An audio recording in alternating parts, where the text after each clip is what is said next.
La parole à Geneviève Garrigos pour le groupe Paris en commun.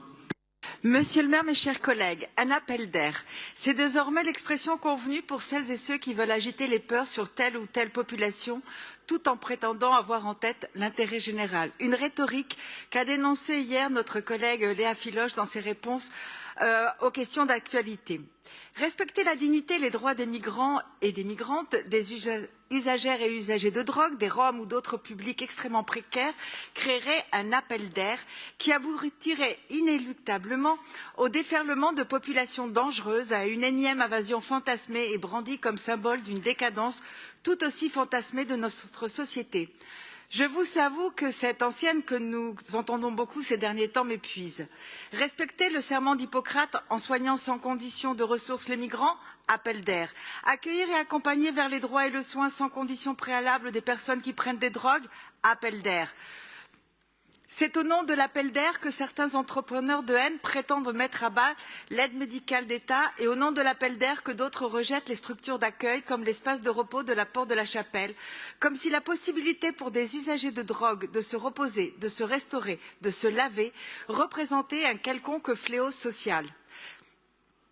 Nous l'entendrons sans doute tout à l'heure, il faudrait, au dire de certains, éloigner avant tout, si nécessaire par la force, ces personnes des lieux de consommation ou des quartiers populaires où ils se trouvent, désignés au demeurant par autant de sobriquets méprisants qu'on en voudra.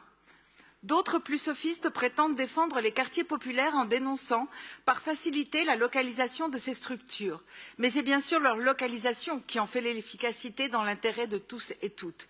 Nous avons besoin de ces structures, ici et maintenant, et nous ne pouvons leur substituer de bien hypothétiques centres de cure bucolique et illusoires, loin, bien loin de Paris, des yeux et du cœur, dont on ne sait trop comment les usagers y resteraient, sans doute mus par une épiphanie improbable.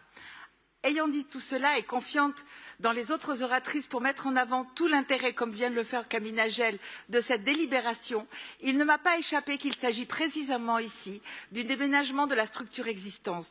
Le local utilisé jusqu'en juin était installé sur un site temporaire libéré en juin en vue de sa rénovation pour les Jeux olympiques et paralympiques. Le local actuel, boulevard Ney, est situé à 450 mètres du premier lieu. Il reste dans une proximité tout à fait acceptable et les nouveaux locaux permettent en outre de réaliser un accueil spécifique pour les femmes. C'est donc un déplacement qui permet le renforcement de l'action et l'accueil de femmes particulièrement précaires et vulnérables dans de meilleures conditions. Oui, cet accueil ne se fait pas en posant comme préalable la sortie des drogues, parce que ce préalable éloigne du soin et des droits plutôt qu'il n'en rapproche. Affirmer ce choix de la raison et de la solidarité n'est pas simple dans une société traversée par les tensions et les crises. Il faut de la pédagogie et de l'écoute. C'est toute la difficulté de ce dossier, mais c'est aussi pour moi une fierté, celle de porter le courage politique de cette équipe municipale, celle de pouvoir contribuer à l'action de l'association. Je vous remercie.